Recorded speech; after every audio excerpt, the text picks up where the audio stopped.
what messages do you see that are resonating out there as we head into 2026? And what and maybe even what messages aren't resonating and we should be avoiding?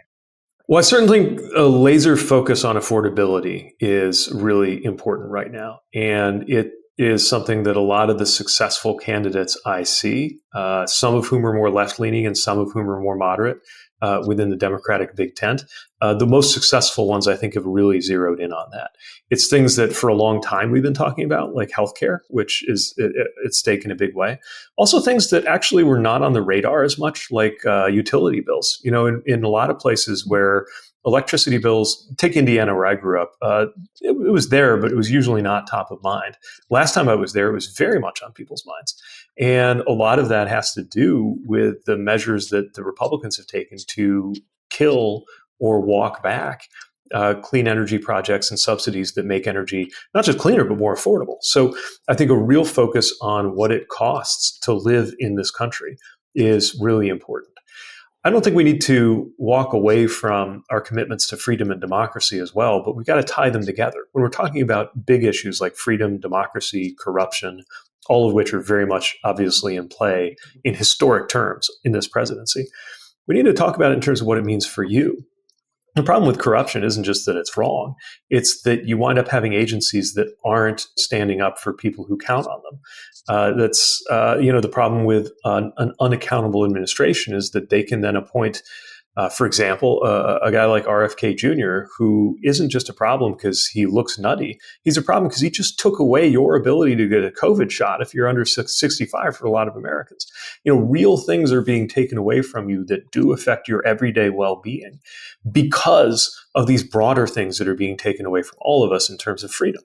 And the more we can connect those things together, the less we get sucked into some false choice that says that, you know, if I take a stand on matters of fairness and justice, somehow that means I don't care about kitchen table issues like making sure you can afford your health premium or food or power bill.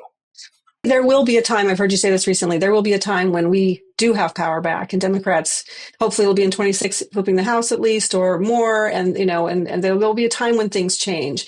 And I think I'm curious about how you're thinking about and how you're talking about that time that we're going to need to rebuild. Because you were just talking about all of the kind of some of the damage that's being done, some of these norms that are changing, some of the, you know, the DOGE, you know, just really reforming and remaking the government as we've known it for so long.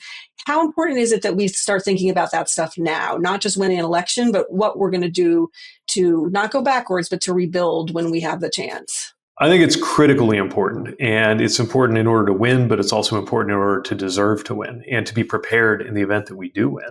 I think it's easy to underestimate just how much we will need to build things from their very foundations. One way to think about it is that our government needs to be made both less powerful in some ways and more effective and powerful in other ways. It needs to have less powers around surveillance and domination of people's ability to walk down the street in their city or express their free speech. But also, the state needs to have more capacity on things like protecting individuals from being scammed by unscrupulous businesses, the kind of thing that the CFPB was working on before they tore it down, or the kind of thing that we worked on at the U.S. Department of Transportation on everything from people being scammed by movers, which we were able to do something about, to the ways that people were sometimes being treated as airline passengers.